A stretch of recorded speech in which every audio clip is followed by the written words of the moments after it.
Welcome to another session of Euclidean geometry, folks.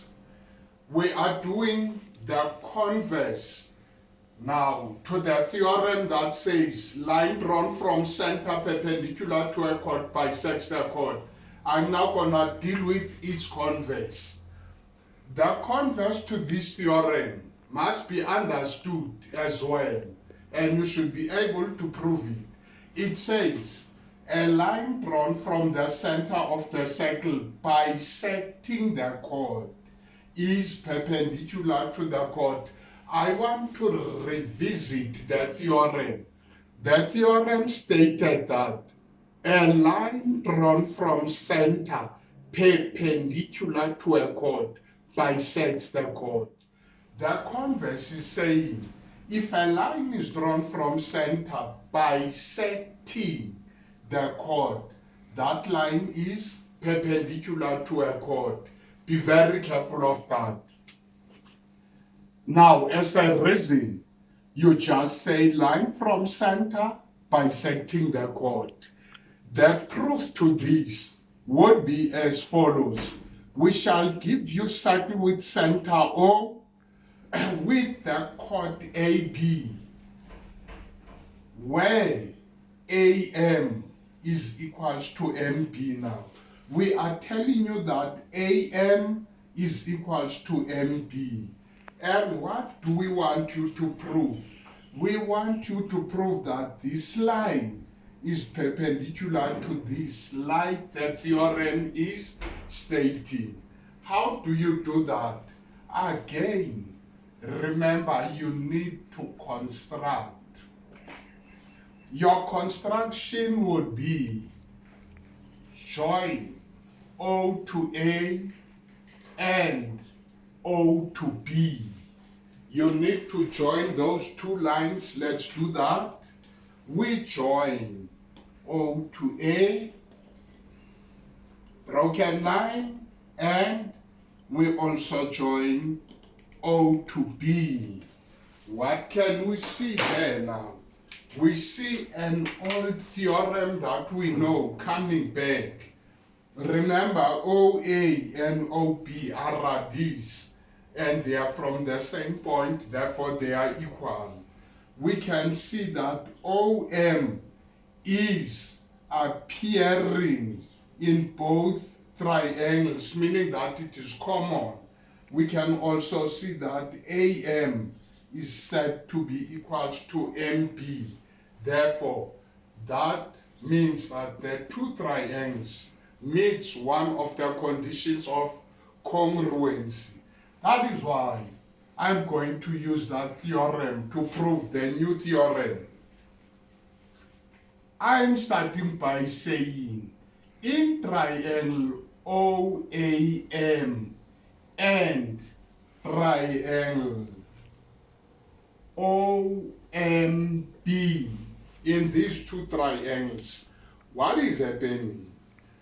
I can see that in this one, there is OA, which is equals to OB. And the reason is the fact that these are radius from the same point. And I can also see that AM is equals to MB. AM is equals to MB. How do I know that? I was told. That is why I'm going to say it was given to me. Then I can see that OM appears in both triangles. That is why I'm going to say that OM is equals to OM because it is a common line. Now, from these three, I can therefore conclude that therefore triangle OAM is congruent to triangle OMB. What is the reason? Triple S. Triple S now in this case does not mean stay safe and whatever. It means side, side, side. Then Why did I prove congruency? I wanted to conclude that the remaining corresponding components are equal, meaning that this angle is equal to that angle, this angle is equal to that angle, and this angle is equal to this angle. Remember now, I must be careful in my choices. I must choose something that will help me to prove that. That is why I'm going to choose this one. I will therefore say angle M1 is equal to angle M2. The reason is congruency. Now I'm saying angle M1 is equal to angle M2. But now, did I prove that this line is perpendicular to that? Not at this point. I'm going to further continue and say, I know that angle M1 plus angle M2, they add up to 180 degrees. How do I know that?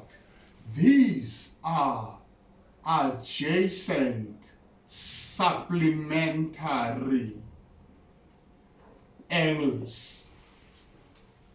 All right, now, if that is the case, remember angle M1 is equal to angle M2, but angle M1 plus angle M2 is 180. I can substitute any of these by one of those. I'm going to substitute angle M2 by angle M1 because they are the same. I'm going to say angle M1 plus angle M1 is therefore 180 degrees. Remember, from this, I have that. That is, twice angle M1 is equal to 180 degrees.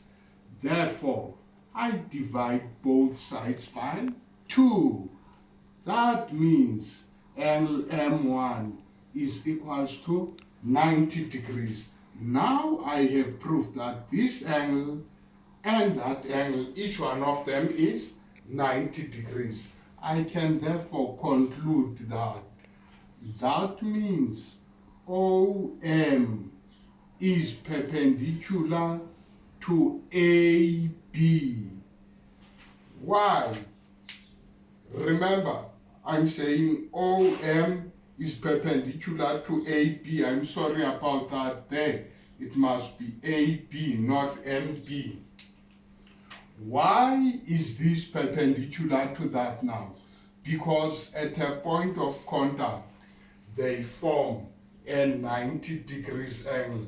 Folks, please, in Euclidean geometry, it's all about logical reasoning to convince.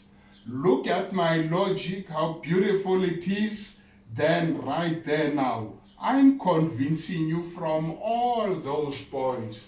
That is why I love Euclidean geometry. In Euclidean geometry, once you know the theorem, once you are able to prove it, you will be able to apply it. I'm going to sign out and say peace to everyone, since this is Freedom Day. Cheers, I love you.